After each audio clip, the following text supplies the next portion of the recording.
Welcome back to another episode of the Fifth Quarter Podcast. I'm your host, Marcus Jones, the Bluff City Cowboy, coming to you live from Memphis, Tennessee. And we are celebrating a lot of stuff tonight. First of all, this is a Victory Wednesday with the Dallas Cowboys defeating the Washington Commanders in Week 18. And we are also celebrating that we are the division champions. And finally, we are the number 2 seed. Going back to that division championship, we kept the streak going where no team has won back-to-back division championships in 10 years or 12? It's been 12, hasn't it? It's been 12 years. 12. So the Eagles thought they had it, but we came in at the last minute and said not so fast. So we are riding high this week's game, and we got a great show for you guys. We're going to talk about the matchup with the Green Bay Packers in the wild card round. We have a special guest who will be joining us in a few minutes. So make sure you guys like the broadcast. Also, if you haven't done so already, make sure you join that DC4L Facebook group. Also, go find them on YouTube. Subscribe to their YouTube channel as well. And then also subscribe to my YouTube channel at Bluff City Cowboys. So I see the views are starting to come in pretty quick. I see we got my guy Jeff joining us. Jeff, appreciate it. We got a Facebook user in here. So Facebook user, let me know who you are. And also give Facebook and StreamYard your consent so that they can use your name and your face. We got Cy Witherspoon. Thank you for joining in as always. Got my guy, the Lunatic, who is one of the people who donated one of the prizes we'll be giving away tonight. We're in the playoffs, so we're gonna do it big. We normally have one prize. Sometimes we have two prizes. Tonight we are giving away 3 separate prizes on this week's show. And for you guys who've been a regular on the show, you know how you can get entered into that drawing. All you got to do is stay active. So stay in those comments, give us your questions, give us your comments, and we're gonna have a great show talking about some Cowboys football. Got our special guest who's getting set up in the background. So we'll have him here in a few minutes. Amanda, how are you feeling about this week's matchup, just overall, before we really get into it? Oh, I'm ready to exercise some Green Bay demons. I know everyone out there probably feels the same way, right? I mean, we have such a history there, and I'm really confident heading into this matchup. So I'm excited. I haven't felt this excited about a postseason, I don't think, in quite some time. So, right. Do you feel more confident this year than you did in 2016?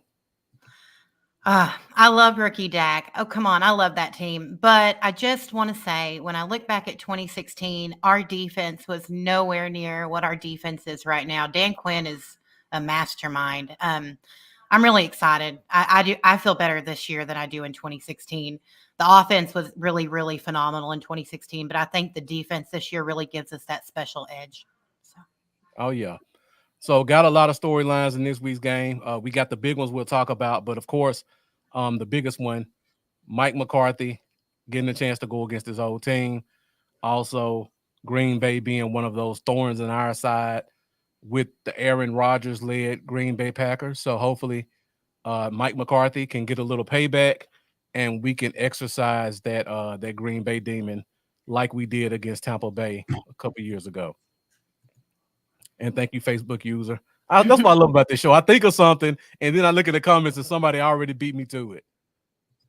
Thank you again, Rachel. We've got excellent fans, don't we? Yes, we do. Paul Foy looks like a new name, so thank you for joining us.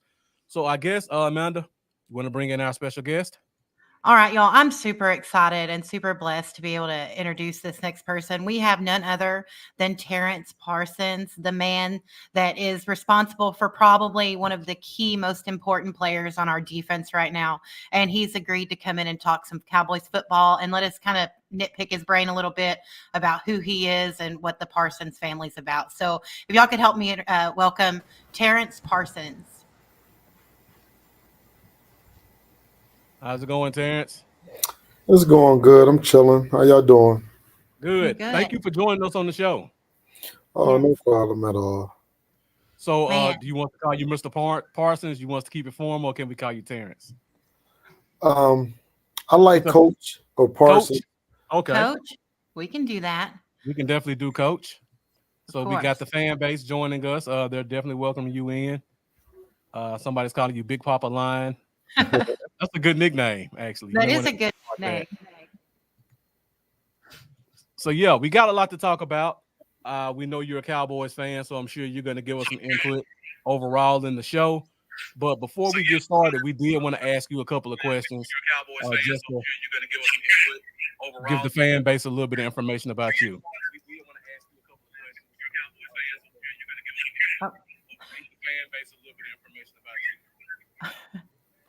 So, first question. This one I gotta ask. How did you end up being a Cowboys fan living in Eagles Nation? Just gotta know. So growing up, we used to play Cowboys and Indians, and the Cowboys had the guns. And I like the Lone Ranger. So it was that simple, huh? You just fell in love. Cowboys always win, so you became a Cowboys fan. Yes. Sometimes it's just that simple, folks. Can't beat that at all. I grew up playing Cowboys and Indians too. I don't think we're supposed to talk about that anymore, but that's something my kids still play to this day. So I get it. I like that.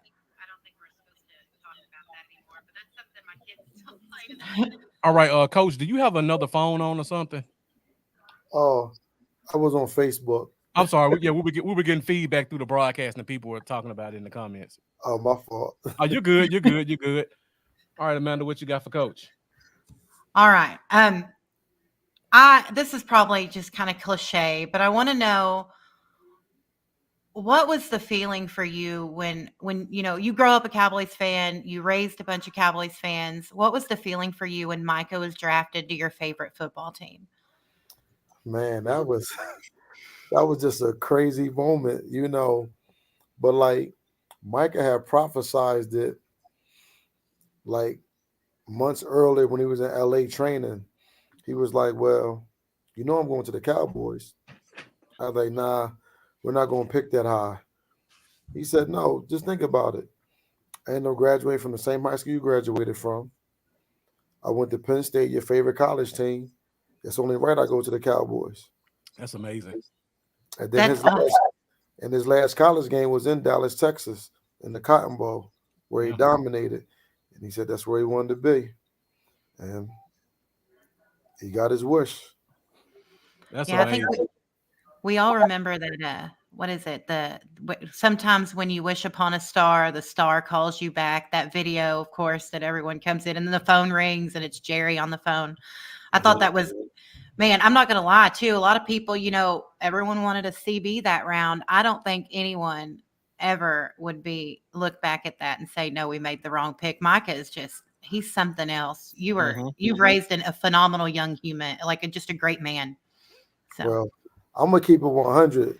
If the Broncos don't take Surtain, I think we'd have took Surtain to go opposite of Diggs. Honestly, I don't even feel like my son was on the draft board for real, because I know we were sold on Surtain. I think that's why they made the trade when they did, because they figured the Eagles wanted the receiver. The Giants said, "Hey, we don't want him, so why not trade down? You save a couple of dollars, and you probably get the best pick in the draft." Yeah, they played chess, and they came out on top. There's 11 other teams probably real sick right now. Exactly, especially that team that traded up and still didn't take them. Yeah, and my phone was ringing during the draft when that trade went through. They was like, "Yeah, we're gonna get you your first Eagles jersey." Yeah, it's going down. Like, me and my oldest son, we're going nuts. Like, I can't believe this. Like, they could have traded with anybody else, but the trade with the Eagles, of all people sitting out there, I'm like, wow, is this really about to happen to us? But that's amazing. Sigh of relief when that wasn't the name they called out, right? Say it again. Was it a sigh of relief when the Eagles didn't say they were taking Micah? Yeah, because at that point I was solid then, because I knew the Giants didn't want him. As soon as the Giants got on board, they traded. Mm-hmm. Yeah. So going back to the draft night, and you're talking about what transpired as a Cowboys fan. What was the feeling like for you hearing your son's name get called for the team, and just knowing that, like you said before, he played for Penn State, your favorite team, and now he's playing for your favorite pro team. What was that feeling like on draft night? Well, when he got the call and he was excited, we just all standing around him and everything. So now we already know he's going to Cowboys. So now we got to go to the TV and watch. Now we sitting here Mhm. watching. We like, oh my God, okay, lady, we need you to just get on with it so he can say his name. And then once he said his name for real, we were just so excited. Like it was like a dream. Like you could have never, like for my friends, they said the story couldn't have ended any better for me. They said, how does your son go to your favorite team? What are Mhm. the chances of that? You know? And I was like, yeah, that is crazy. Some people think I've been a fan. So now it's like I got the best of both worlds. He's Mhm. team and he's playing very well. He's I don't even think that there's a well is even in the category of what Micah plays.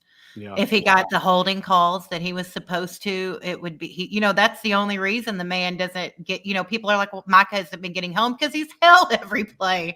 Like the refs look the other way. It's for some reason. It makes no sense to me. But, I know but that's got to frustrate him too. yeah, it's frustrating. But then when they say things like that, then I have to go back and say, well, listen, for all that what you're saying, he's the first one to have 13 sacks in his first 3 years. You think about the Watts, the Bosas, the Crosbys, none of them did that. Now he Mhm. got over 40 sacks. Only four other guys did that. It was none of them other guys, even with all the only calls. So he's still making waves and making noise, and he Yes, still leads the league in pressures. Even with all that, he's still dominating. And I think, they can't stand it. Yeah. And he talks on it. You know what I mean? And they don't like that. But hey, that's one of the reasons why I like how my son is because, he's going to speak his mind.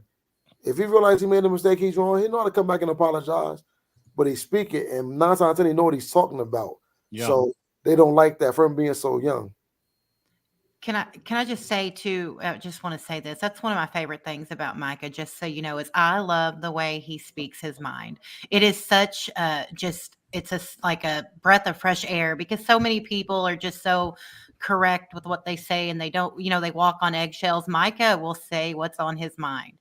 I love it. That's what I love. I love it following Micah on Twitter. I never know what he's going to say. He ain't afraid to take shots. It's great. You've So raised a good one. yes.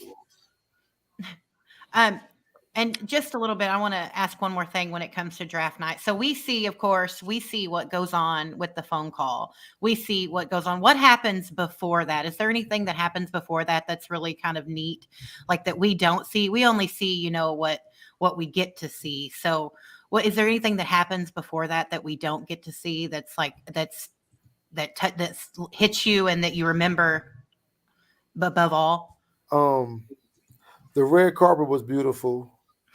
Me, his mom, his son, you know, he led us out and we followed behind. They took a great picture. I'm probably gonna Mhm. get it drawn sometime soon, but like that was come on the red carpet, take pictures. Then they have them speak, and this is like right after COVID, so it's not like the old where we all sit in the same area. So we was in the back, like in our own little rectangular room that they put together, real nice seats, pillows. We got the keep. What I mean, draft pillows. I Mhm. mean, it was nice, but you could hear the people get drafted. Room to room and hear the families celebrate. It's really behind the scene. I think I'd like to be out there when he got to walk out and celebrate, but we had to stay in the back. Mhm. Yeah, the way COVID was and everything. But just to see that, see him jump in the commissioner's arms, like that was just like everything because it was his dream. You know, from the age of 5, everything he wanted happened, and it's like it's amazing. Like I still get chills. Like, no, that's my son out there. Mhm.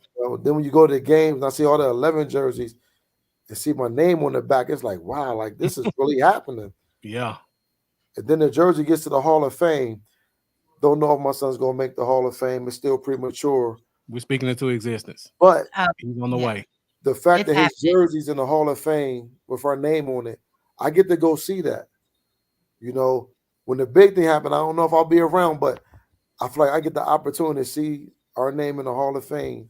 You know, that's amazing. And to be there, you Yeah. know, that's just a blessing. So you talk about all that and all that Micah has accomplished and just the feeling of seeing him be special on the field. When did you, as a dad, and I'm sure you probably coached him when he was younger, when did you know that he was special and he had a chance to be a first round pick and play in the NFL?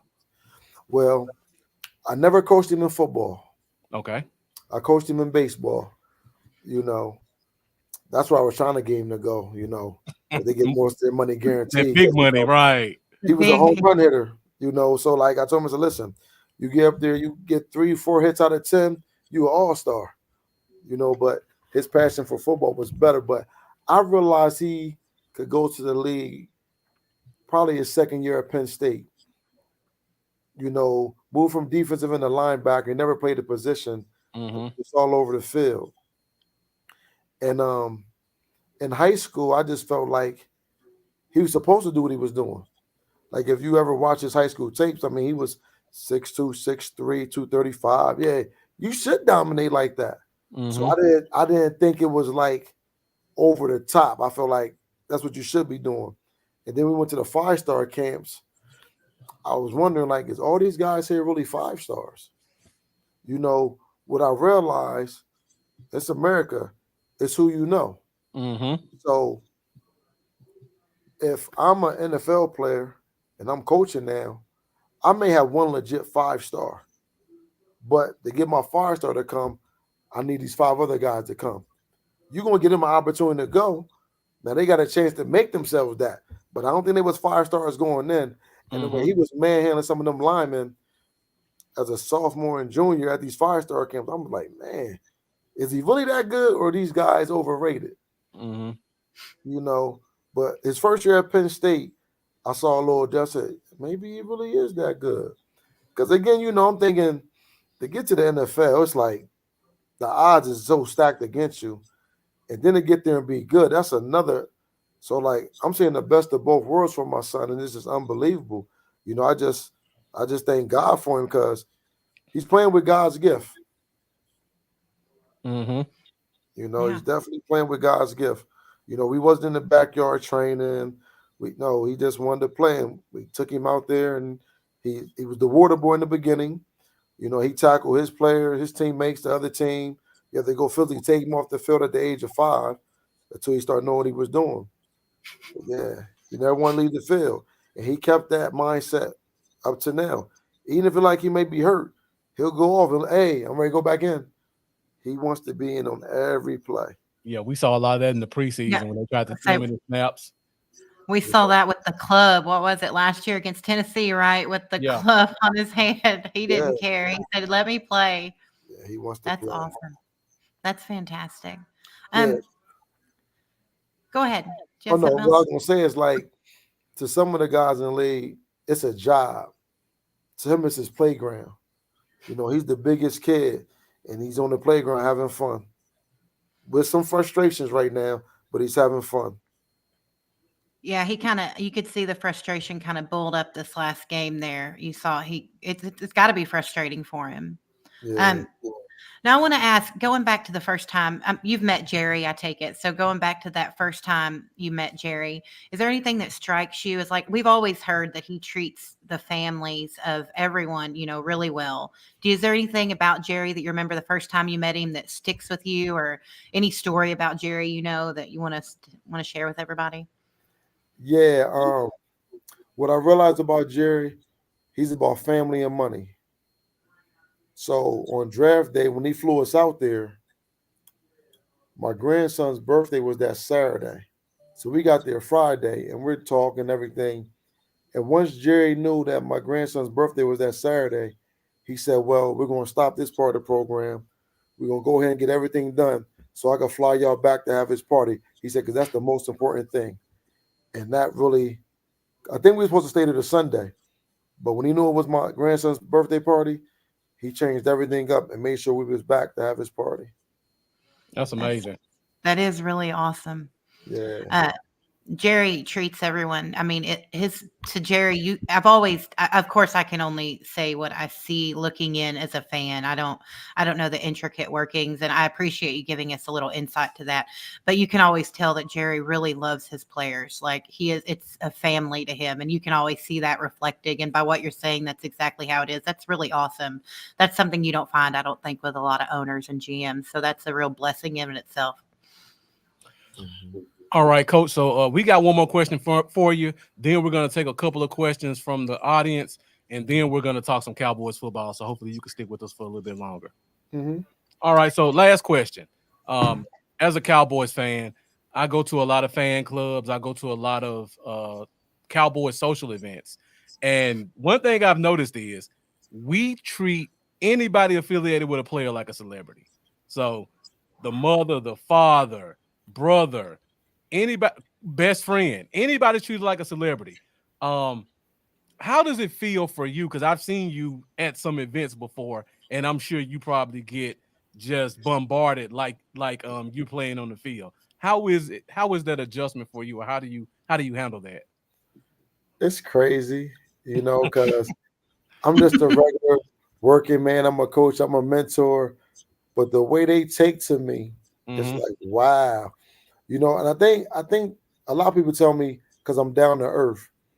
Because like I could be amongst the room and I won't say anything, and then somebody like, "Yo, that's Micah Parsons." There, and they be like, "For real?" Like, yeah. They be like, "Oh my God, why you didn't say nothing?" I said, "Hey, I'm just here enjoying the moment." You know what I mean? Like when I was growing up, a lot of older gentlemen would tell me they don't like NFL games. They say like college and high school. I never understood that until now. The NFL is commercial. Yeah. You Yeah. know, I like watching it on TV. I grew up watching on TV. I get to hear everything. But when I'm at the game, I miss that. I miss the constant replays. I miss the things they may say about my son or other players. So, I became the tailgate king. I Mm. visit the tailgate and watch the game with y'all. They be like, "Why aren't you in the game?" I say, "Yeah, I gave my ticket away." I love being out here with y'all because the fans, y'all make it possible for the Hmm. players. Yeah. So y'all probably can't afford to get in there because I look at them tickets. I'm like, "Hey, I'll tailgate today." You know what I mean? Yeah. I don't have to be in every game. Like I'll take any seat in the house. I hear fans, someone, I can't sit that high up. Hey, after being in college and watching when they send us to the away games, they send us way up there. After 2 years of that, I can sit anywhere in the stadium and enjoy the game. Yeah. I can see that number 11 from anywhere. Yeah. And I don't think people realize that you're actually a Cowboy fan also. And when you're a Cowboy fan, as long as you get to see your team, you can watch from anywhere. Yes. Right. Because I've drove to Dallas twice to just Mm, go tailgate and watch the game or watch it at a bar just because I love that experience of being around other Cowboys fans. yeah. Well, I will be inside the game this week. Yeah, I will be. I'm sure you will. I'm Big, gonna big tailgate. game. I'm going inside. Yeah. Yeah, but like I said, I just love being around good people, talking football and having a good time. All right. So Uh, we got a couple of questions for you from the audience, guys. If you have any questions for us for Coach, put them in the comments. I'll try to get to as many as I can. If I miss you, charge it to my head, not to my heart. We got a lot of stuff to cover, and I don't want you guys to take it personally. So just while we were talking, I've seen a couple of people leave questions. One of them is from the Lunatic, who's actually one of our sponsors for one of our giveaways. He asked, "Where does the line get that speed? Which side of the family does it come from?" It came from God. Okay. Now, what I will say is this. Oh my goodness, he's gonna kill me. Um, his high school track coach. Um, when my son transferred to the high school I went to, Coach Manning. Thank you. Whew. Coach Manning was like, "If you listen to me, I have you the fastest linebacker in the country." But I told my son, I said, "Son, he's a different type of coach." I said, "Just because your name is big, it's either his way or the highway." When I say them two used to go back and forth, he'd be like, "You're not going to run today." He'd be like, "Why not?" "Because you're not listening." I told my son, I said, he don't care who you are. You got to understand it's a team sport. This is what he needs you to do. But he made him fast. And then once Coach Manning got the picture, Coach Lance Dean is now helping him with his speed. But he originally had it, though. They just had to fine tune it. Okay. So, got another question from a regular on the show, Jeffrey Dunnigan.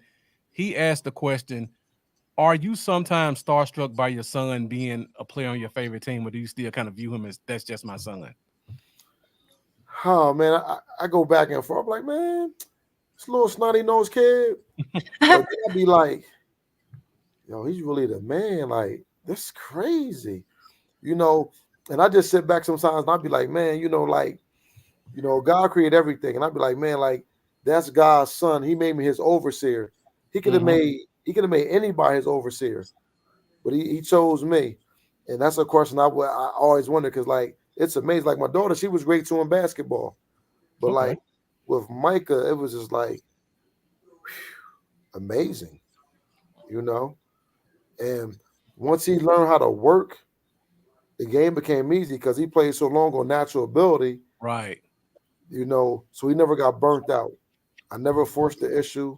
Like in high school, they were like all-season workouts. He'd be like, what? I'm going to play another sport then. Like, he didn't want to do all-season work. But once he learned how to work, oh, man. And I used to tell him, once you learn how to work, the game's going to be too easy for you. Because right now you're just playing on natural ability. Right. Wow. Yeah. So just real quick, I just want to tell you, Coach, that I really love the way that you credit God for stuff. It's just not something you see a lot today in society, and I just want to tell you that I really think that's awesome. It's really cool. So.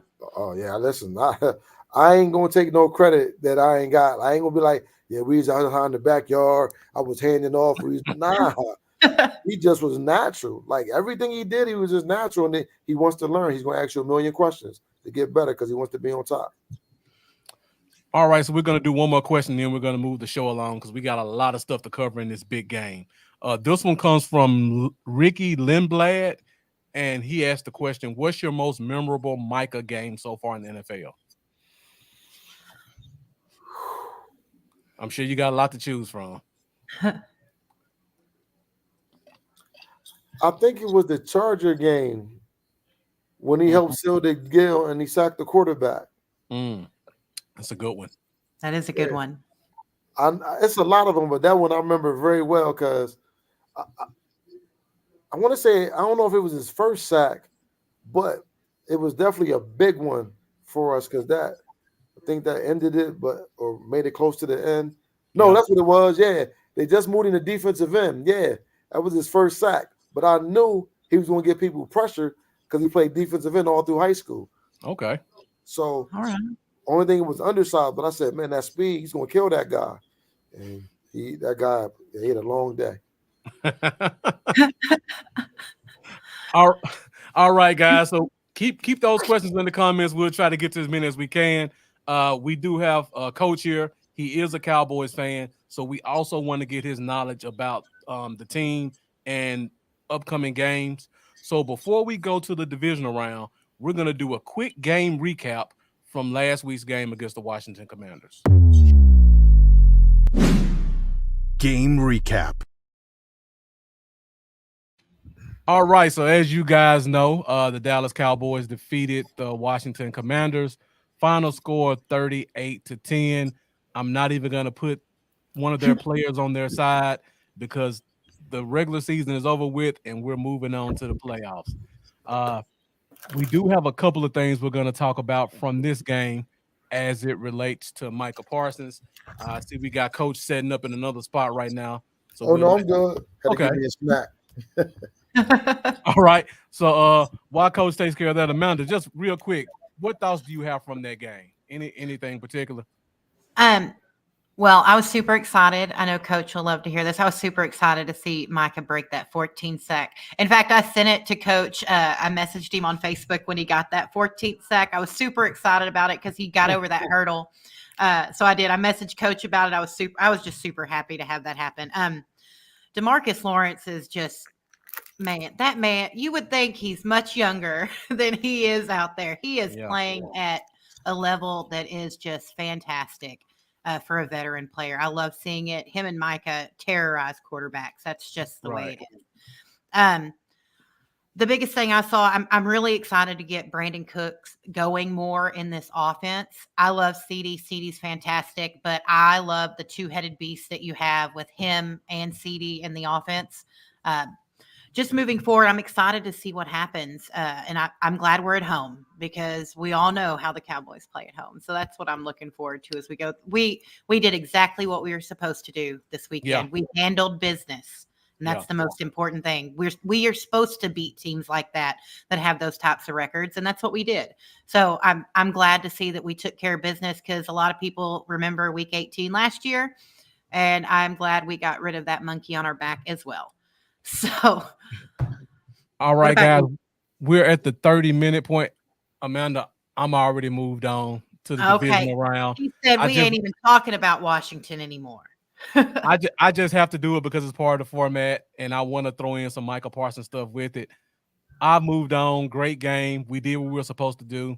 The only reason they scored was off 2 fluky plays, like I told you in the chat, or it would have been probably 40-0. Yeah.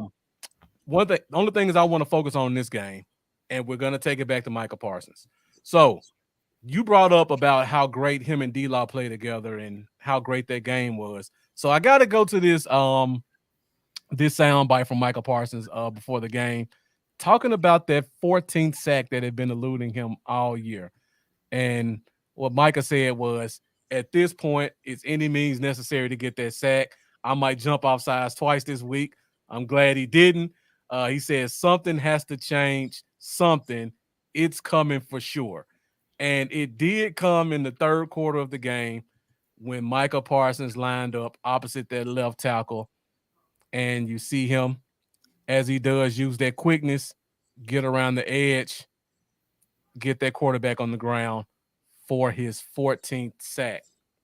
And with that 14th sack, that put him in some elite company.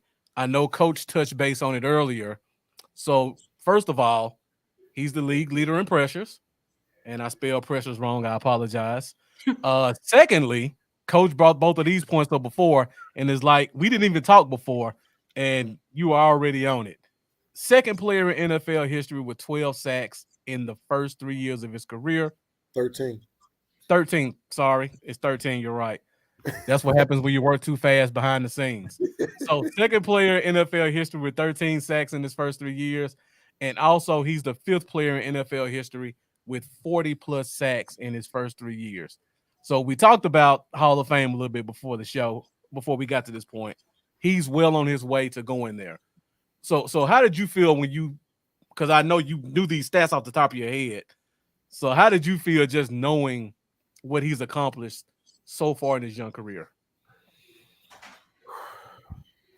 It's just amazing. Like, and, you know, just to only play 2 years of college football, you know, and come into the league and have an impact like that is just amazing.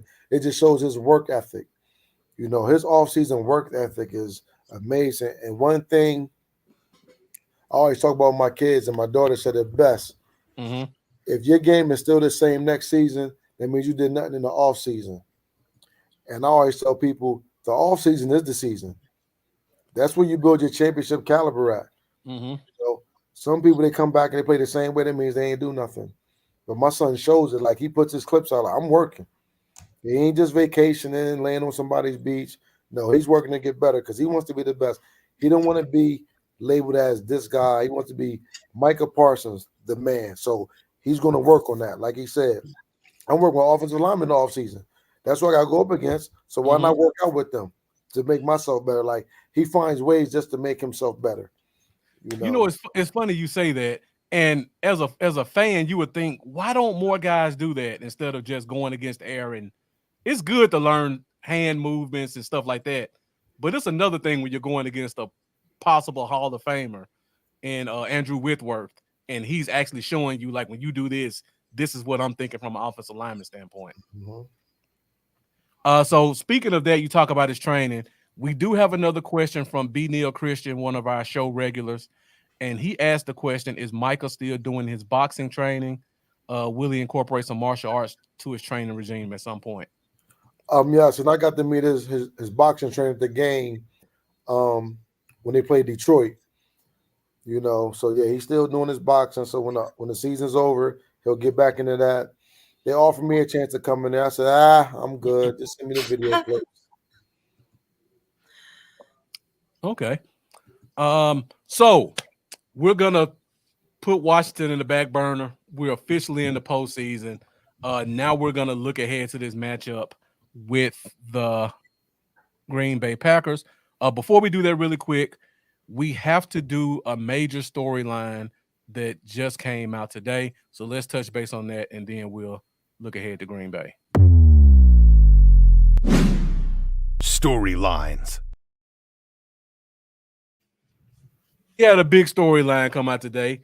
The All-Pro teams were announced, and the Dallas Cowboys led the NFL with 5 first-team All-Pros. Now, when I look at this list, first of all, I'm very proud to see how talented this team was as a whole. But then the second thing I notice is there are 2 players that are obviously missing from this list. Number 1 is Dak Prescott, and number 2 is, of course, Micah Parsons. So, Coach, I don't know if you knew about this before, but if you did or now that you've heard of it, what do you think about Micah Parsons being snubbed as a first-team All-Pro? When my friend sent it to me earlier, and it said on Twitter, I guess it was the players themselves had a pick. Okay. So I didn't know the NFL came up with theirs yet, but you know what? It's just fuel to the fire. You know what I mean? He was an All-Pro his first 2 years. You know what I mean? You don't make it this year, and your numbers is a little bit better. Right. I just think it goes to show you that they want him to be quiet. You know what I mean? But you can't take what's a given. So he's going to continue to talk. These awards don't make him. You see what I'm saying? So he got them already. He don't make it this year. It's cool. He'll just continue to work and be better. He can show you better than he can tell y'all. Exactly. I'm happy for our players. I'm happy for our players. Ain't no ill will, but are you serious? Yeah. Yeah. I mean, it's like my favorite line to my players: make it make sense. Yeah. Well, I'm sure Micah will let it be known what he thinks about it on the playing field this weekend. He'll make sure people know, what were y'all thinking? I feel really bad for Jordan Love. So I feel bad for it. Micah's coming. So, Coach, you brought this up briefly, and we have another question from the audience. Audience, you guys are on it today with these questions. They're coming in right on time. Jeffrey Dunnigan comes back again and asks, do you feel his podcast is hindering his holding calls or just his accolades in terms of like this All-Pro? The powers to be probably don't like it. I'm sure they don't, yeah. And he's been a social media buff since high school, so he's used to it, but this is my thing. He's not saying anything wrong. But y'all have to live with yourselves. If y'all really don't see these calls when it's happening and y'all ain't throwing the flag, hey, we gotta go. We gotta keep playing. We can't cry about it. We can't stop playing. Just gotta keep playing. But you guys gotta live with that. That you're cheating a young guy because y'all don't like because he talked. He's gonna continue to talk. I mean, that's what we're eventually NFL will have to investigate, and because his holding calls is obvious, and then you'll turn around and call one that's not even that bad on us. Mm-hmm. Make it make sense. Well, or call a phantom tripping call in a crucial point on of the game. On the wrong team of all things, like on the wrong team. I think that the star on the helmet, everybody knows it's kind of like a target. Everybody knows that. Ever since Jerry said, hey, I want the rights to my logo, it's like Roger has I guess you'd say like a little, what's the right way to put this? I want to make sure I put it correctly. I guess you Vendetta. could say he has a vendetta. Yeah, that's the best word. We'll say that so I can be professional. The vendetta is the best way to go. And it's very obvious. You see things, and I don't like a game shouldn't come down to a ref's calls. You should put the game away as a player. But when it's that obvious, you would think the NFL would want people to say this is a fairly officiated game. But if you can point out multiple issues, move every game, you would think, hey, something needs to change because now it's looking, it's not looking correct. I mean, as a fan, I can only look in and say this isn't right.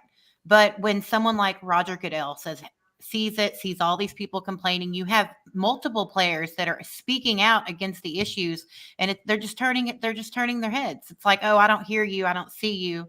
It's ridiculous. And I really do hope the players union will step up and say something. That's because the players are pretty much, they can speak their mind, but at the same time, they have the players union to speak for them, and they need to. The players union needs to put their foot down, or it's only going to get worse. All right, guys. So now before we move on, we're gonna do our first giveaway, first of 3. So as you guys know, if you follow the show, the only thing you have to do to be entered into the giveaway is keep leaving those comments. You guys have done a great job of that. So because last week we had someone who did not claim the prize, we are putting some rules up there so that you guys can be aware of what it takes to get one of these prizes. First off, you must contact Amanda within 72 hours. If you do not contact Amanda, we will be giving the prize away again next week like we're doing today. You must be a Cowboys fan to win. We do have a lot of fans from other fan clubs and other teams who watch this show.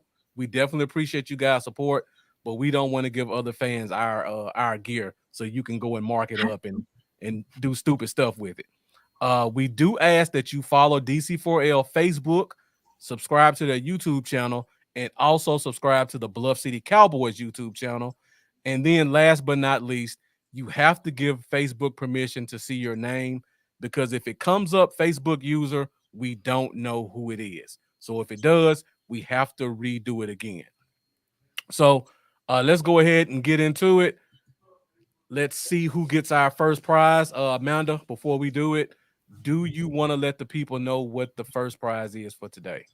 Sure. So this is actually, let's see, which one do we want to do, Marcus? The Let's go. autograph. Okay, we are going to go with an autographed 8x10 of Dat and Win this week. That's going to be the first one we've got. I appreciate you all stopping in. Y'all know I love giving stuff away because we are built by the fans for the fans. So I'm always trying to give stuff out to y'all, and that's going to be the first thing is an autographed 8x10. So, all right, let's hit the button and see who wins.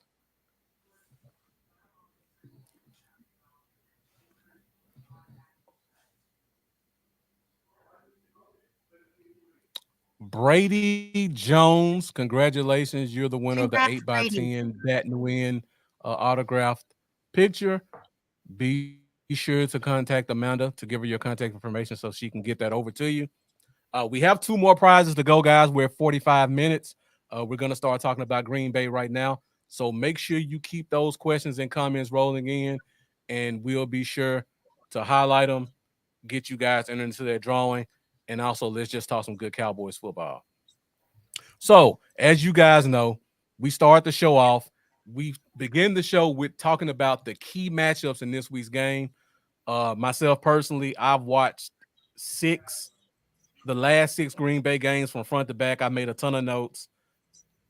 I'm going to try not to talk too much because I'm just excited about this game, and I've done a lot of homework, and I'm just looking forward to seeing how this game is going to go.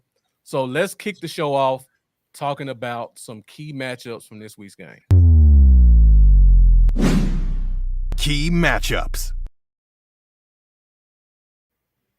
So as you guys know, before we do the key matchups, we have to talk about the tail of the tape. So first of all, you look at the scoring offenses. We are leading the NFL. Green Bay is top 10 at 22.5 points. You look at their scoring defense. We are top 3, only giving up 18.5 points. Green Bay is right behind us at 20.6. But then you look at their bottom number, the turnover differential. The Cowboys are a plus 10, and Green Bay is at 0, which means they've thrown the same amount of interceptions and fumbles as they have received on the defensive side of the ball. All right, so let's talk about a couple of key matchups that I've just noticed watching some of the games. And of course, we got to start with this key matchup, Coach, and that is Micah Parsons against his former teammate Rasheed Walker. Now, do you know Rasheed Walker personally? Former left tackle, Penn State. Uh-huh. Do you know if there's been any trash talk between them going into this game? Well, I don't know if y'all remember at the All Army game, Rasheed Walker was going somewhere else, and Micah dominated him at that practice, and then he ended up switching to coming to Penn State because matter of fact, I think he was going to Ohio State, and Micah said, "You're gonna get this every year we play." And he ended up coming to Penn State. So he was afraid to get that work, so he decided if I can't beat them, I'm gonna join them. Yes, indeed. Okay.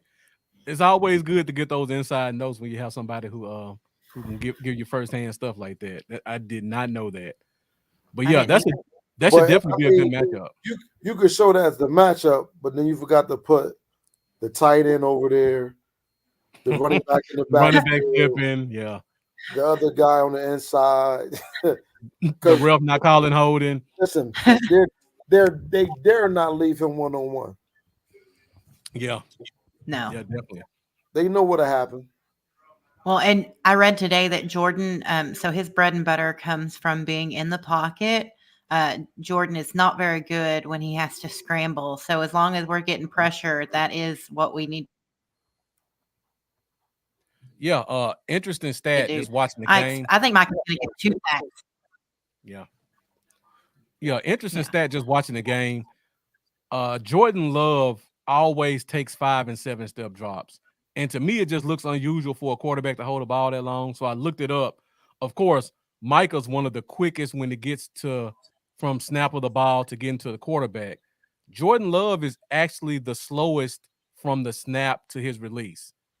So you got the quickest guy to get to the quarterback and the guy who's the slowest to get rid of it. Sounds like a recipe for disaster for Jordan Love.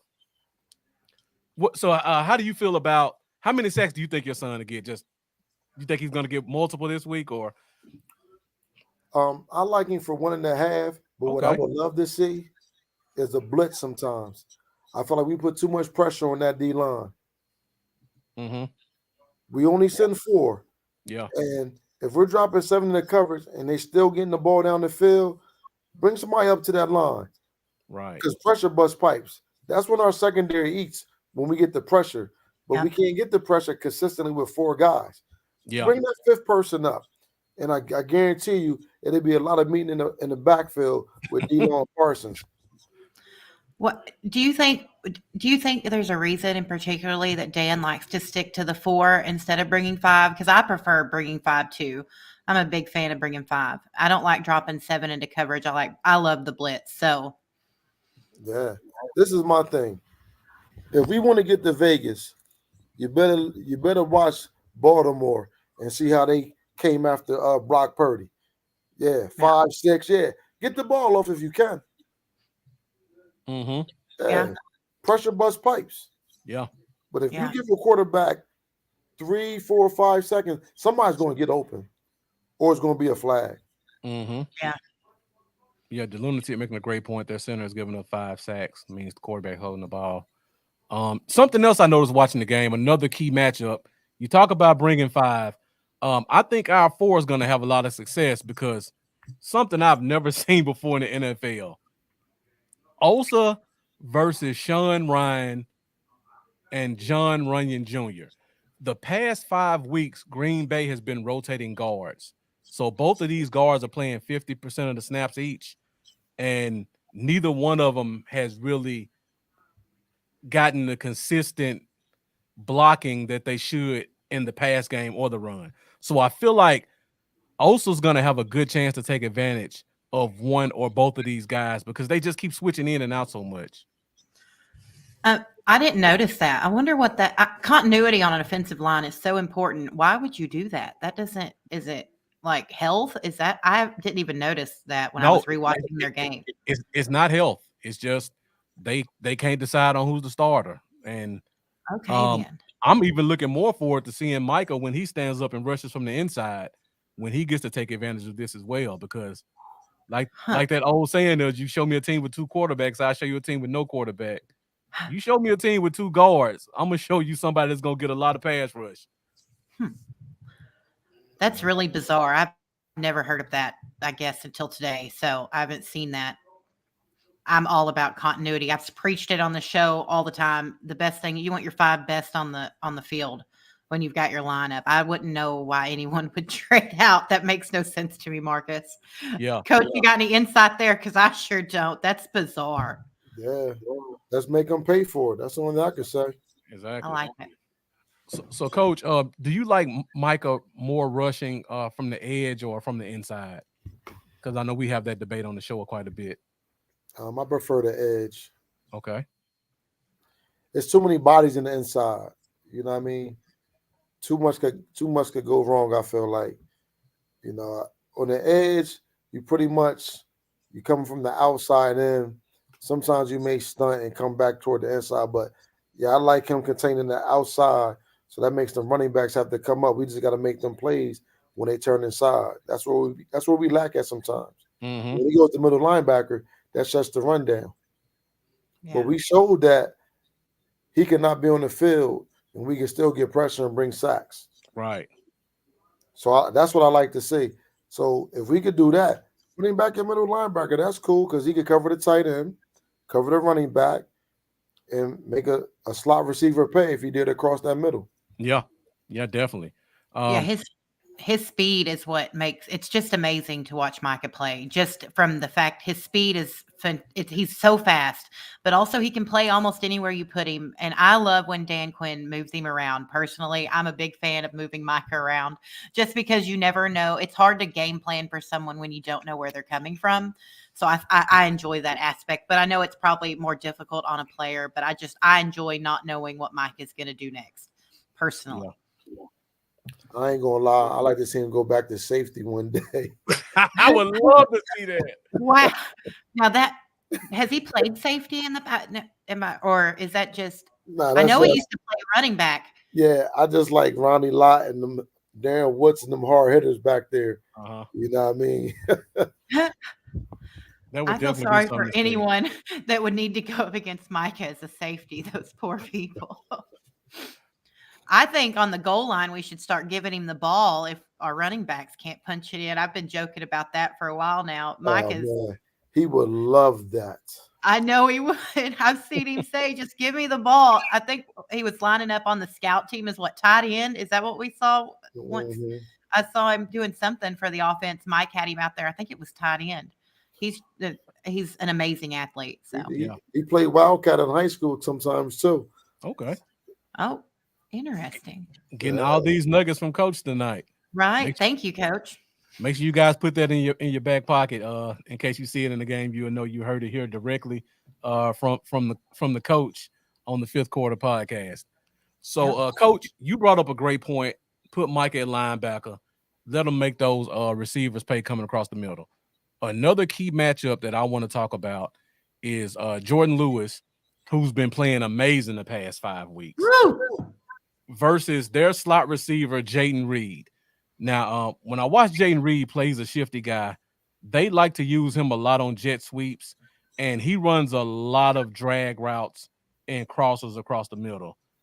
I don't know if you're familiar with any of the Packers or you watch them at all, but you could talk about how do you think Jordan Lewis has been playing so far this year, Coach? I mean, he's been playing good. I just feel like we don't press up enough on them third down situations. Make them receivers have to work a little bit harder to get off that line. You know, we give them too much space. Okay. Yeah, we definitely do. Our corners are too talented. Yes, they are. We've talked about that, Marcus. You and I, sometimes we don't understand why we're giving so much room, and the prevent defense has almost bit us in the bottom a couple times now. Mm-hmm. I don't get that. But Jordan's really put a foot in my mouth. I'll say that because I had some not too nice words to say, but honestly, I think he was just getting used to back from that injury because the past few weeks he has been fantastic.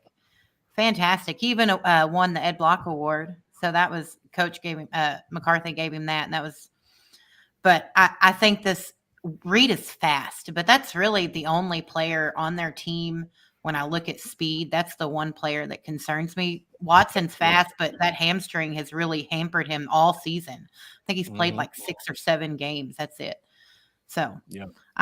I think this is going to be a really good matchup for us, and we're at home. So I'm not too worried about the defense. I just want to make sure the offense is clicking. All right, we've been doing a lot of emphasis on the defensive side. Let's talk about a couple of offensive players and some key matchups we got over there. So first key matchup I want to talk about, and this one is to who I think should probably be offensive player of the year, CeeDee Lamb. He is going against Keyshawn Nixon, who's been the starting nickelback for the Green Bay Packers so far this year. And coach, I apologize. I forgot to ask this question earlier. What do you coach? Let the people know. I coach middle school girls volleyball. I coach varsity girls volleyball, and I just finished up coaching basketball. The last 2 years I was coaching, but I just broke it down to one sport now. Okay. So yeah, definitely. So CeeDee Lamb, what have you thought about his progression this year as a player when he's finally been given that opportunity to be the guy in Dallas on the offense? I mean, it's about time, you know. I mean, like, you can't be great if you ain't getting the opportunities, you know what I mean? So he's getting the opportunity. He's making the most of them.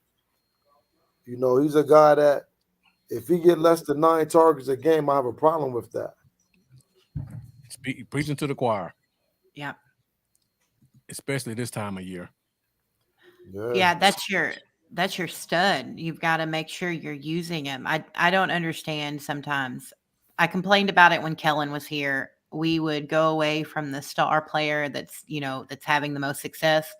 McCarthy has really, since that interview kind of came out where CD came up and told Mike, hey, and Mike made it very clear that he was not doing it in an egotistical way. He said, hey, I'm here. I want to help. Let me play, get the ball to me more.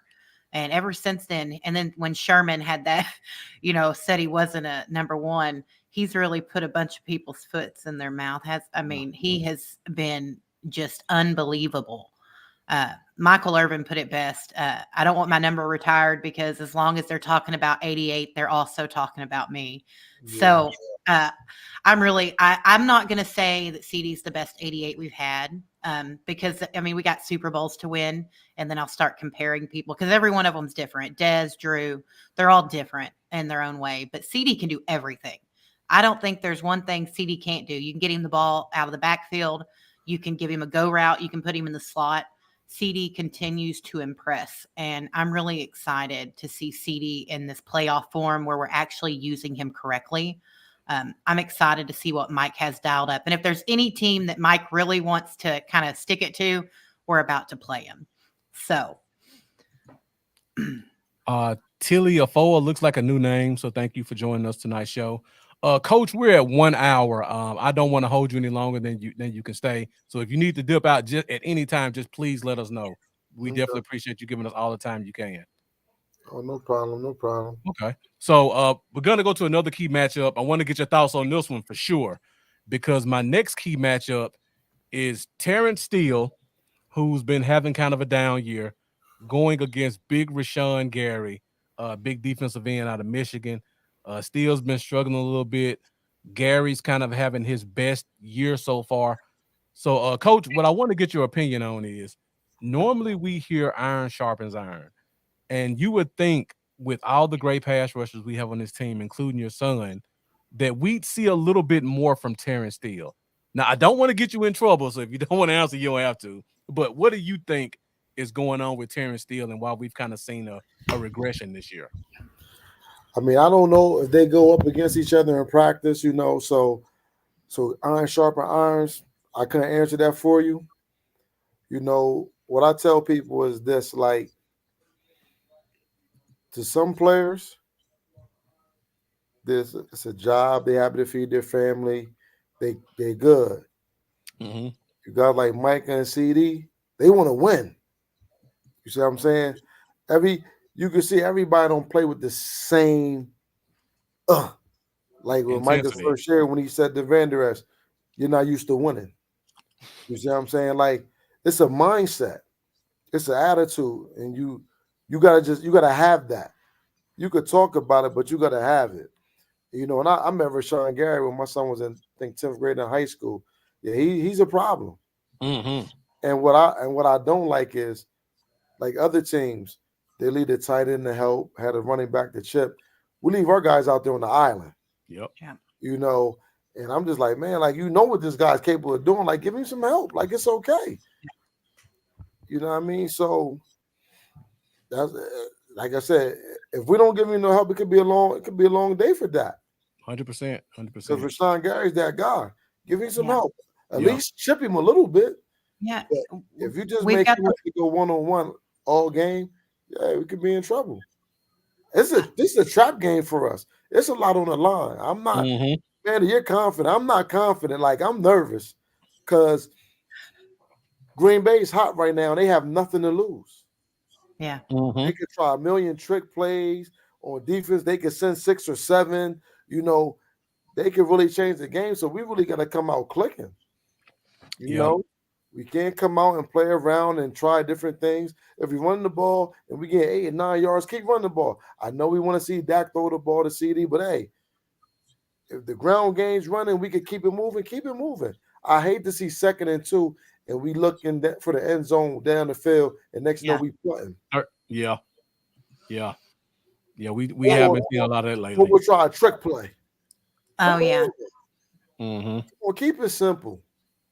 Situational play calling is something that seems to haunt this team. I don't know what it is, but we see it. I mean, we see it sometimes on both sides of the ball. I mean, you've got the prevent defense that for some reason, we're running against the lines there And Miami. And Miami. And then, but you go back to that, we threw it on like, what was it? I don't know, 2 and 16. It was after that tripping call. It's like we weren't running to take the time off the clock. I don't know. It's situational play calling. It seems to haunt this team. And so far it's been with different coaches. So I don't understand that, but I'm glad you bring that up, Coach, because it's something that we have got to do. And then we have the playmakers to come over there and help steal. We have people. You've got the fullback, Lupke. You've got him. You've got Schoonmaker, who is a fantastic blocker. I mean, even Dowdle's really a big dude that can help. I always say that's one of the things I think I miss Zeke the most on. When I look back, Zeke was always picking up those blitzers. Zeke was your guy. You see him flipping people over. I just want to get back to helping. If we're going to go far and make a deep playoff run, you need to be on top of your game. And it starts this week by making sure I'm not trying to rag on Terrence, not you, Coach, but Terrence Steele. But that's the weak link on that line. And we have seen it. We've seen it time and time again. It goes back to that Eagles game at the Link when we had like 4 sacks in like 2 minutes. You need to give him some help. If we're going to play and we're going to win and we're going to go and we want to get where we're going, help the guy that's having the biggest issues. So I'm right there with you, Coach. I hope maybe someone of importance is listening. Come on, y'all. We can do this. We've got the team to play. We've got the team to succeed. Let's use what we have to our advantage and not just leave people on islands. So, yeah. All right, so we'll get back into key matchups. I have one more that I'm gonna go over, and then we'll do another giveaway. So, Coach, you brought up about keeping a tight end and chipping, how we kind of leave our tackles on the island. One thing I've noticed watching Green Bay, and I got to put this key matchup up there: Ferguson and Pollard versus Devondre Campbell and Quay Walker. Green Bay is 29th in the NFL in covering the middle of the field. So they do terrible against the tight end position. On top of that, both of their linebackers are bottom 5 in PFF coverage grades. They're both big, bruising 3-4 linebackers, 240 pounds. They have a problem moving around. They're not as athletic as your son is at that size. And they leave a lot of running backs open in the flats, and they let a lot of tight ends get behind them. So I'm looking forward to seeing this matchup. And Coach, just what do you think about how Ferguson has stepped up and and kind of what Pollard has done in his first year being the guy in the backfield? Ferguson's playing great. I mean, I love what he's doing. And he's not the type that's going to run out of bounds. He's going to fight for them extra yards, and he has good ball security. Now, Pollard, he's still a good running back. I just feel like we need to use the fullback more. Let the fullback go up through and let him have more room to maneuver. Because pound for pound, he's not breaking that first tackle. But if that fullback go in there and give him a little space, he becomes dangerous. Again, the fullback made Emmitt Smith. You feel me? Ain't nothing wrong with going back to that smash mouth football. You gotta do what you gotta do to win. It's about ball control. If the Packers ain't in the field, they can't score. That's What right. I mean? Let our defense rest. Yeah. Right. Time of possession. I hate when we score and just say something happened, then we get out 3 straight passes, and then we punt defense right back on the field. No. Yeah. Give us some chance to breathe a little bit and look at the plays and see how they can make some changes. That's key. Ball control. And we got to respect Green Bay's run game. Because our middle sometimes look real weak. Yeah, it does. It does. I'm really, I know I saw Hankins today. I think he was DNP. But I know he was limited last week. So I really hope that means Big Hank's coming back, because he really had been, before he got hurt those last couple games, he had some tips, and he's really solidified the middle of that line. I mean, Mozzie's still growing. He's not into NFL form yet. And it takes a year to make that leap for most players. So I really am glad to have Hankins back, because we're going to need him. Aaron Jones and AJ Dillon are not slackers. They are not. Now, I will say Aaron Jones's issue lately is he can't stay on the field. Him and Dillon both, actually, their injuries, they've gotten to the point where they're kind of injury prone, but they are both healthy right now. So I really hope. I look at our defense and I see Hankins and I'm like, okay, you're back. So y'all don't let them get through. They like to run up the A gap too. Aaron Jones will go right through the A gap, and he's strong. He's a big, strong running back. So I really hope that Hankins is ready, because that's Aaron Jones is going to do it if he can get through. So he's not big though. Oh, is he not? Which one's the big? Is Dillon's not big? No, Dillon's 250. Jones run like he's huge though. Okay. Yeah, I met him. Oh man, I said, "Are you really him?" Right. He looks much bigger. I thought he was like 250. And what he does on the field, and you see him, be like, "Wow, yeah, he's built different." Yeah, definitely. They got a gem in that one. Since we're on that topic, before we move ahead, Coach. So next year it's going to be a lot of running backs in free agency open. AJ Dillon's going to be one of them. Would you like to see him in Dallas? You think he's an option for Dallas? You don't have to say if you like him in Dallas. Do you think he'd be an option? I'm gonna tell you who I would like to see in Dallas. Okay. Saquon Barkley. Okay. Ooh. That would be bring him back with his former alumni. Yeah. I would love to see that, because you definitely you can't go 9-10 in the box because CD will kill. That gives him more running lanes. Yeah. Oh man, that'll revive his career. Yeah. Yeah. Yeah. Right now, he's just 10 because ain't no receivers out there in New York. You know what I mean? No quarterback. Yeah, so I know that. Well, they got Daniel Jones. That's no quarterback, Amanda. I like listen, I like Daniel Jones, but you got to ask yourself, who's he throwing to? Nobody. They put nobody around him, so it's like you setting him up. He got good speed. He's not afraid to run the ball. Yeah, but he's throwing it to nobody. Yeah, like I could go line up at wideout for them. Right, you can't do no worse for sure. Yeah.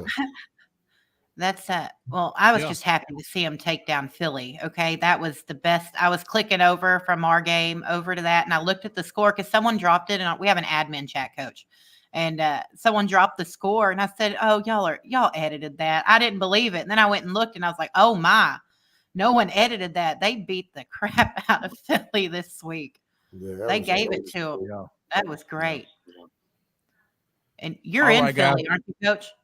Huh? You're in Philly, right? Well, I'm 90 minutes from Philly. It's Harrisburg, right? Yeah. That's what I thought. I knew it was close. I'm sure it's the vibe's not really happy right now up in that area. Yeah, they a lot of upset fans right now, losing 5 out of 6. But in the beginning of the season, a lot of games they stole. So it's like but they lost their OC and their DC. That's a lot. Yeah, it is. Yeah. And then you get new pieces in. Like, that was big. Yeah. All right, Coach. If you can hang with us for 15 minutes, we'll get out of here if you can. Give us 15 more minutes. All right. Before we move on, I have a couple of X factors that I want to talk about. So when I talk about X factors, I mean guys who have the ability to step up and make some big plays for their teams. I have 2 for Green Bay and I have 1 for Dallas. So the 2 for Green Bay, first of all, their tight end named Tucker Kraft. Nobody knows who this guy is. 3rd round pick, pretty much came out of nowhere. And for the past 5 weeks, he's done almost exactly what Jake Ferguson has done for Dallas. 6'6", 250, runs like a deer, super athletic. He's one of the reasons why Jordan Love has done so great in their offense so far. Another guy Amanda brought up earlier in the show, Christian Watson.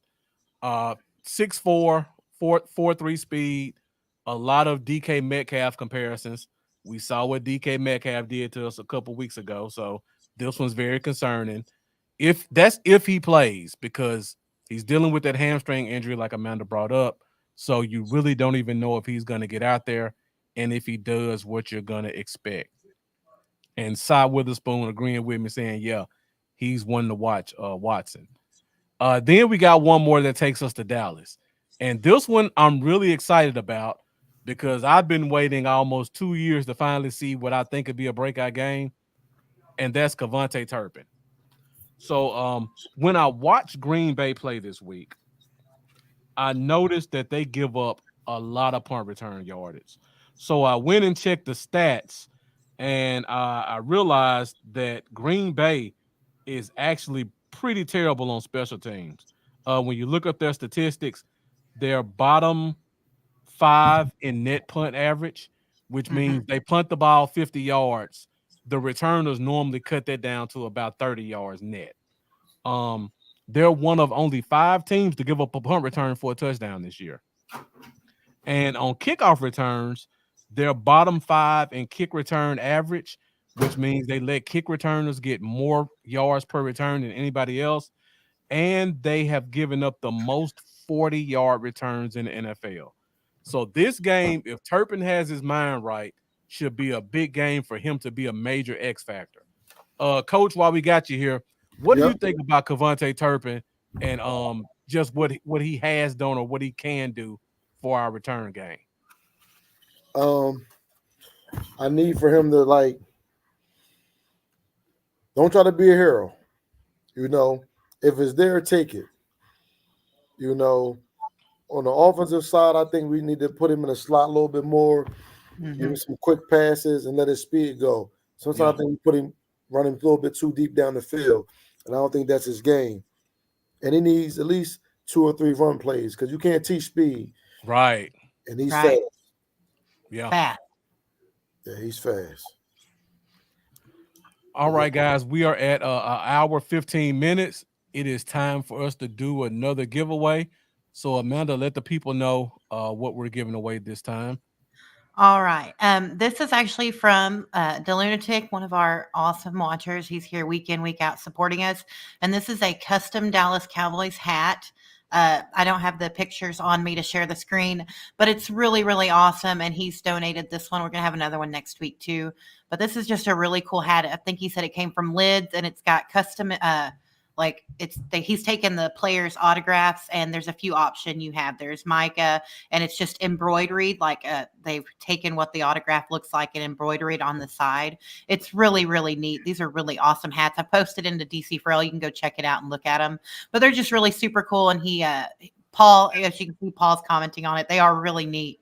So we're going to give that away, and we'll have another one next week too. So whoever wins this, you can message the DC for L page or Amanda if you happen to know which Amanda is me, and you can just send me your address, and we will get you connected with the lunatic to get it sent out.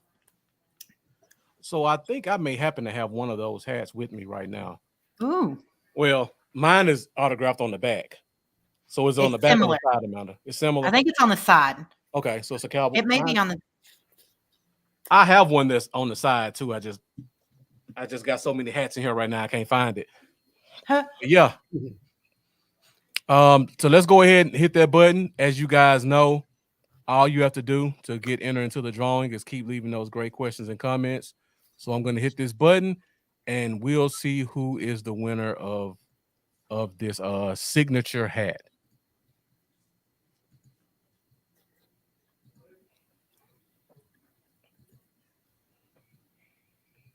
Let's see who we got for this prize.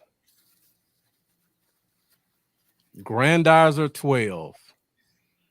Now, Grandizer, are you a Rams fan? Because I think you might be a Rams fan. Uh-oh.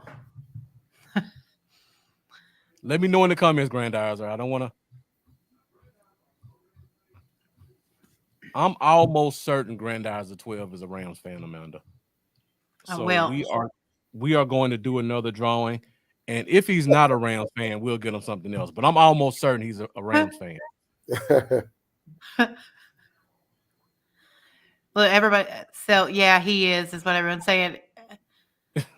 So we will draw again. So let's hit this button and see who we have next.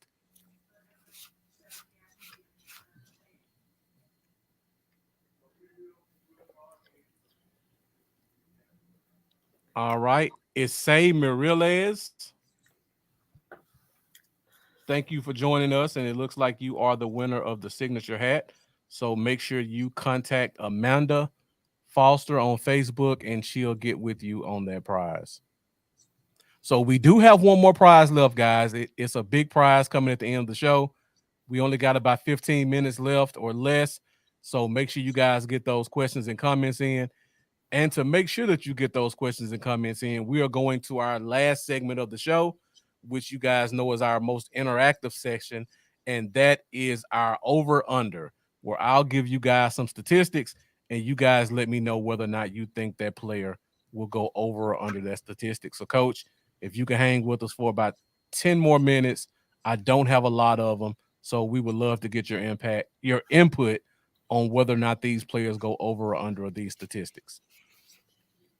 And guys, once again, if you haven't done so already, hit that like button. We have a lot of views right now. The likes are not matching them. So let's get those likes up before we get out of here. Also, make sure you go to our YouTube channels. Bluff City Cowboys, you can find me. And you can find the newly created DC4L YouTube channel as well. Let's get both of us to 1,000 by the end of the year. Jeff asked where Coach is. He's worried. So Coach is still here. He's just behind the scenes. He's behind the scenes. Yeah. So let's go ahead and get to it, and we'll do some over-unders for this week's game. Over-under. All right. So our first over-under, CeeDee Lamb has been on a tear the past month or so. Dak is treating him like the number one receiver he is. What is he, first or second in the league in receiving yards? Second. Yeah, I think Tyreek passed him last week of the season. But first in receptions.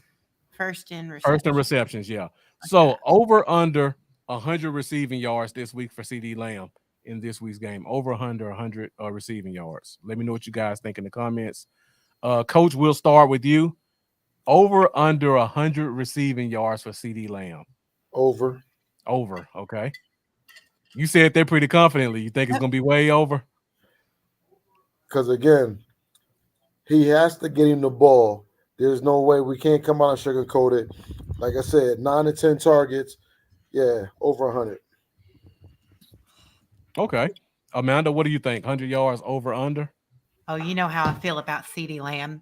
I'm going to go 135 minimum. Okay. I think I'm CD is the key, is the cog in the offense. I mean, Dak, of course, got to get him the ball, but yards after the catch, just everything. Get the ball to CD Lamb. All right. So I see in the comments everybody's saying over. It's pretty much unanimous. Everybody's going over for sure. Got a lot of guys that are confident in CD Lamb's ability this week. We definitely will need him because this will be a tough matchup against another very good offense. The lunatic with the easy over. Stephen White, I appreciate the compliments on the graphics. I did have a couple of errors in there, but we got to work those out as we keep going. Jeff saying Nixon barbecue chicken. We got one under Arturo Cortez. That looks like a Cowboys jersey you're wearing, so I won't say you were trying to hate as a opposing fan, but looks like we only got one guy saying under. So, yeah, definitely. William Coulter said over in rushing yards, too. That'd be amazing. So, since William Coulter brings up rushing yards, we'll talk about our starting running back.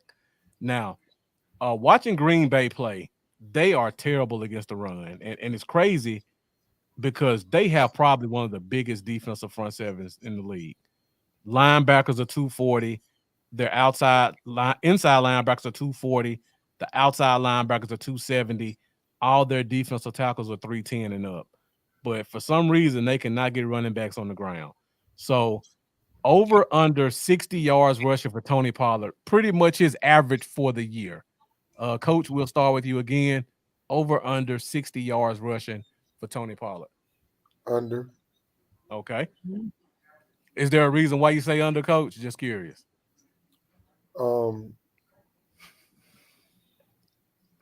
We love Dak. They want Okay. they want to win the game with Dak throwing the ball. Makes sense. So he's going to get a couple yards, and then we bring Dowdy in. Dowdy, he runs hard. He does. So now if it's both of them over together combined, both of them combined over 60. Unless he breaks off a real good run, it's going to be hard for him to get 60 because he don't get that many touches. Yeah, it's a good point. Yeah, we got the last two people are agreeing with you. Paul Foy saying split carries with Dowdle. Rachel Nians going under. Everybody else pretty much going over.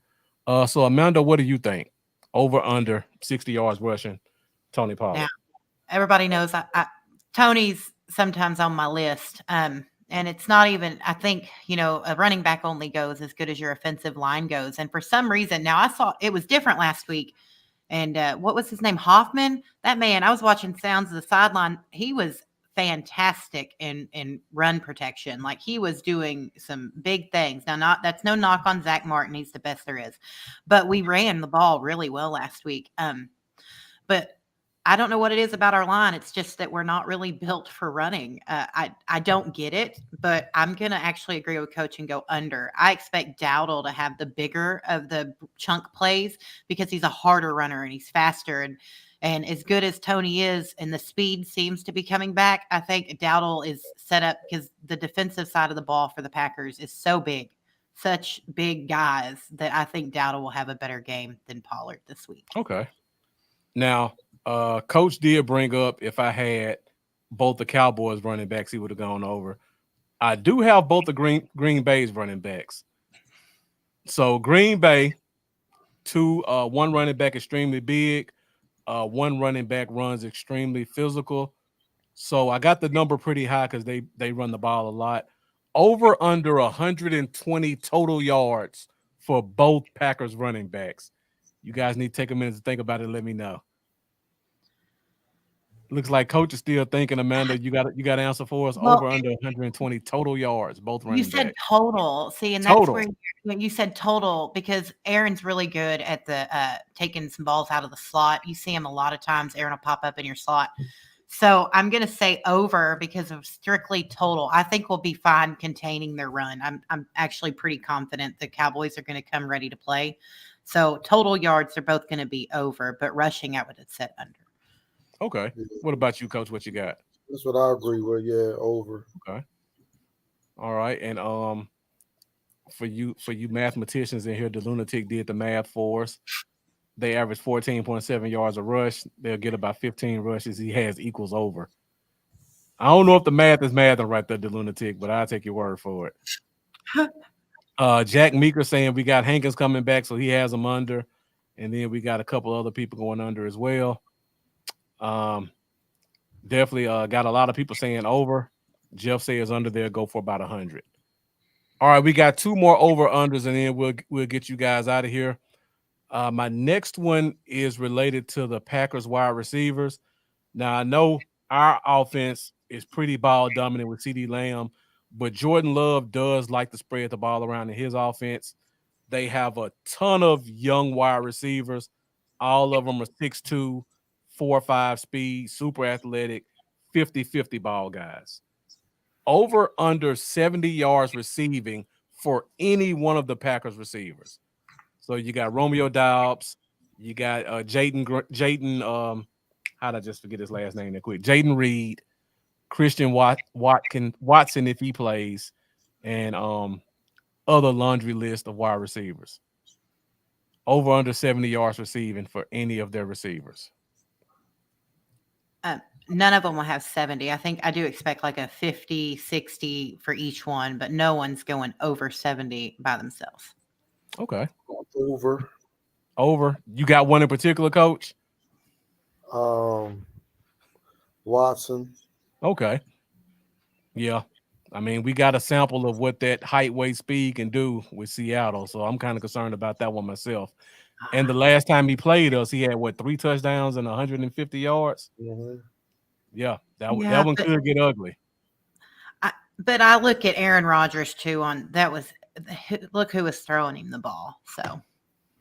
Okay. All right, so this is my last over-under of the night, and as you guys know, the last over-under is usually an either-or. So we know how great Jay Ferguson has done, but I also got to give their tight end Kraft his flowers. He's averaged over 40 yards a game for 5 of the last 6 games. Jake Ferguson in that same time frame has been 6 out of 7. Tucker Kraft has had 40 yards or more in 4 of the last 6. Jake Ferguson has had 40 or more in 5 of the last 6. Neither guy has gone under 30 yards in any game the past 6 games. Stats are almost identical. Who do you guys think has more receiving yards this year? Tucker Kraft, or Jake Ferguson? What do you think, Coach? Ferguson? Ferguson. I mean, I agree also. I mean, just from that stat of how bad they are covering the middle of the field, I would have to agree as well.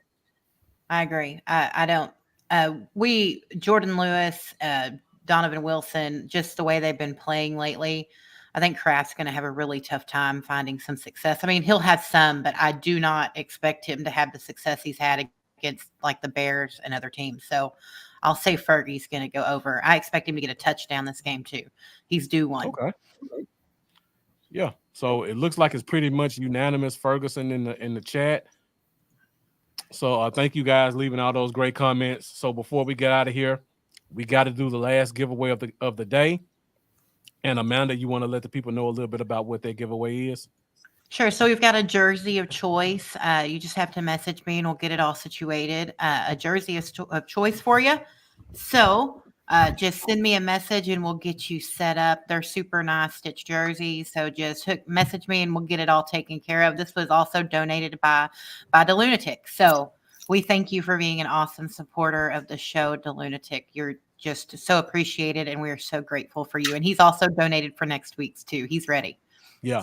So yeah, thank you so much, the Lunatic. Just leaving great questions, great comments, and also your support in terms of giveaways. So definitely appreciate that. And also, did he buy these from 951s? Yes. 951. So yeah, we also have to thank our sponsor, 951 Sports. Gave away a jersey last week. The Lunatic bought another jersey from them.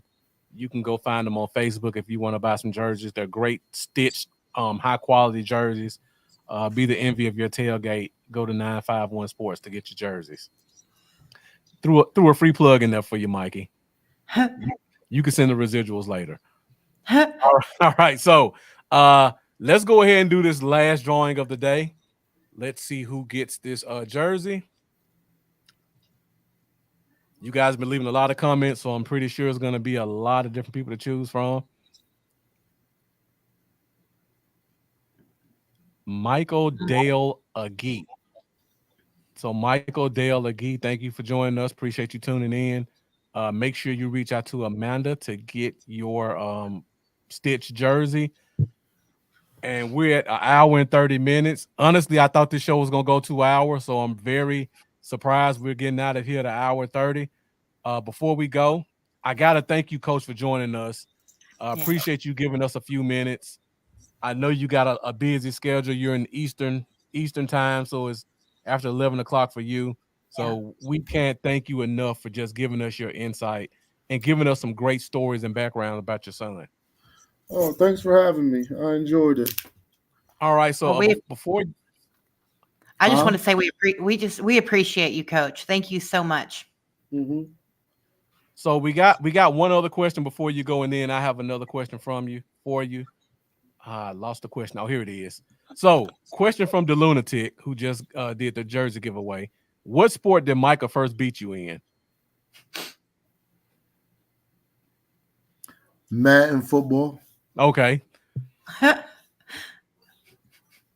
So Micah's a big Madden guy? Yeah. Okay. It gets it honestly. All right. So you're big in Madden too, huh? I used to be. Okay. Did you play with the Cowboys when you played? Yeah, Kansas City. I used to be so good. They used to say I had to pick a team that was under 80 overall. I remember those days.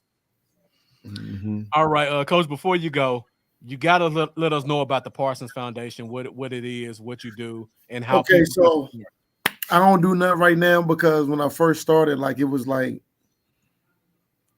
people was trying to be a part for the wrong reasons. Oh yeah, definitely. Always. Yeah, so I had to just so I'm looking forward to return. But my goal was to get kids outside their normal surroundings, because what hurts a lot of our kids from Harrisburg is either you live at the South, the Hill, Uptown, or the projects. And that's it. That's all they know. So when they get off to go to school or go a little bit further away, they really can't adapt. See, my kids, we traveled a lot. So if they had to go away, they was cool. They knew how to handle being away from home, not being around mom or dad. That's cool. But a lot of our kids are they're sheltered. And like I said, I coached basketball, and we was going to Williamsport. Williamsport's about maybe 2 hours from me where the Little League World Series is. Right. And the young lady was like, "Oh my God, I've never been this far outside of PA." I'm like, "Yeah, we still in PA." Like, she really thought we was outside of PA. Wow. But let's be so I like to get kids out, learn, get them on an airplane, get them to some theaters, get them outside of Pennsylvania, trips like that, so they can know what life is outside of Harrisburg, PA. Because if you never experience being outside of here, you'll never leave, because you'll think this is all it is. So that's what I want to do. So I ain't give up the hope yet. I just had to shut down and get people who's not worried about making money. Yeah. But able to make kids fulfill these dreams. And I feel like you can't wait to high school to try to get kids to talk about college. You got to get them at middle school. Yeah. Like for me, I told myself I was never going to college. I went on my first college visit. In the cafeteria, they had all the name brand cereals. Uh-huh. At home, you might have one good name brand. It was just regular cereal. So I said, hold on. We get to pick any cereal we want every day? They're like, yeah. I said, oh, yeah, I think I want to go to college. Mm-hmm. That was me in high school. That was the fat boy in me. So, maybe middle school, if I'd have won some college visits and would learn something, college might have been different. And then again, college ain't for everybody. Right. But you want to introduce them a little bit earlier, because once they get to high school, some of these kids' minds are set, they're focused, or they don't want to do nothing. So we got to pick their brains a little bit earlier. Yeah. So somebody asked the question, when you get it up and running, he'll donate monthly. Amanda will be in contact with Coach. So when that thing gets up and running, we'll definitely be posting it all throughout the DC4L network and we'll let you guys know where you can donate. I was actually going to say, Coach. So we are very blessed in DC Frill. We partner with DAC Ties, and we're able to kind of advertise a little bit. We aren't expect anything. We don't want anything. We're just trying to do good things. You get what you give. You put out good in the world, because that's, you're not going to get back anything good if you don't put good out. So we're very much all about giving here at DC Frill. So please let me know if you get that up running. We're friends on Facebook. Shoot me a message. I would love to be able to do something. We'll run fundraisers, whatever you need. We'd love to help. We don't want anything in return. We just want to help. That's an important thing that you're doing there and that you're wanting to do. So please let me know. Oh, I definitely appreciate that. Yeah. Okay. So Michael Dale Agee, you can contact Amanda Foster on Facebook to find out how to get that jersey. Before we go, Coach, you got any last words? Anything you want to leave with the fan base? Anything, anywhere you want them to follow you at, or you got anything upcoming you want people to know about? The floor is yours.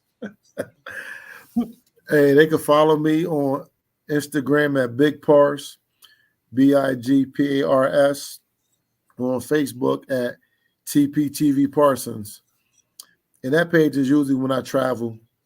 I go live and show the live parties and talk my trash, or after a game, win, lose, or draw, let them know how I feel. So, I just have fun with it right now. Okay. So where are you hanging out at before the game or after the game this week? You going lot 10 or Either lot 11 or probably Texas Live. okay. The Dez Bryant oh yeah, that's great. Okay. Yeah, that was really live when he was out there for Detroit. It was so live, I ain't getting to the game until the second quarter. Wow. But they had the game on, so I was in my element. You know what I Yeah. mean? So like I said, but I'll be in this game early, so Yeah. 'cause I'm excited. Yeah, I'm going to try to make it out there too, Coach. So I'll see if I can meet up with you or something. Maybe shake your hand. So. Oh yeah, hit me up. I'm leaving Friday evening after work, so yeah. I'm a local. So I'm not too far away. So I'm going to try to make it up. I like to tailgate every time. I like to hang out with my people. I'm a big sports buff, and my family really isn't. My poor husband puts up with more than his fair share. So I like coming out and hanging out with people. So I'll message you and see where you're at and try to come hang out. I should be down in by the field. Okay. 11:30 for sure. Okay. All right. Sounds good. All right. So there you guys have it. We got an hour and a half with Coach Terrence Parsons. If you see him at a game, you know what he looks like now. Be sure to give him a shout out. Say, hey, Coach, what's up? Remember, he's a regular guy, so don't go out there and harass him and try to get autographs and pictures. I'm sure he'd be happy to do it. But remember, he's a Cowboy fan like all of us. He's trying to go out there and enjoy some good Cowboys football as well. Yeah, I'll be back again. All right, so Coach, definitely appreciate you giving us an hour and a half. You gave us great stories, great feedback about your knowledge of the game, and we definitely looking forward to hearing from you again. Okay, yeah, definitely. I'll stay in touch. Yeah. All right, perfect. All right, guys, thank you for joining us for this show tonight. Amazing show. You guys really brought it in the comments. Thank you guys for your continued support.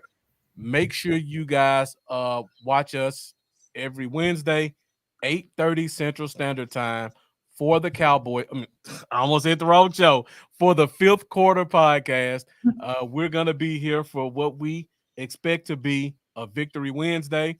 I'll also be doing a pregame show this Sunday. Give you guys some last-minute news and notes on the game. Again, appreciate you guys joining us. It was a big deal for us to get Coach here. Looking forward to getting him back again sometime in the future. Thank you guys so much. Thank you to our sponsors for the giveaways. Everything was great. Thank you. Any closing words before we go? I just, when Marcus and I started this up, let's see, it hadn't been that long now. I didn't expect all this love, and y'all have just been fantastic from the fans. Marcus has been great. We run on y'all. We don't operate. We can't have this show if you're not here, and you are week in and week out. And I'm amazed by all of you, and thank you so much. And having Coach today was just probably like the coolest thing I think I've done in a really long time. That was super cool. Like that was just kind of like a dream, get to talk to someone that knows the inner workings of the way the Cowboys are. And then such an amazing player to have, Mike is just a legend already. So I appreciate all y'all for being here, and Marcus for being willing to come on and do this, and for putting up with my mouth when I'm sitting here. Because I always say that Marcus is the brains behind the operation, and I'm just the mouthpiece. So I'm grateful for everybody, and I thank y'all all for coming. All right, thank you guys for joining us once again. Definitely looking forward to having a great game this week against the Green Bay Packers. Seeing who we play next week. Make sure you guys again join us this Sunday, 11:15 Central, for our pregame show, and also join us next Wednesday for our game recap and look ahead to our next week's opponent. Thank you guys for watching, and as always, let's go Cowboys. We'll see you next week.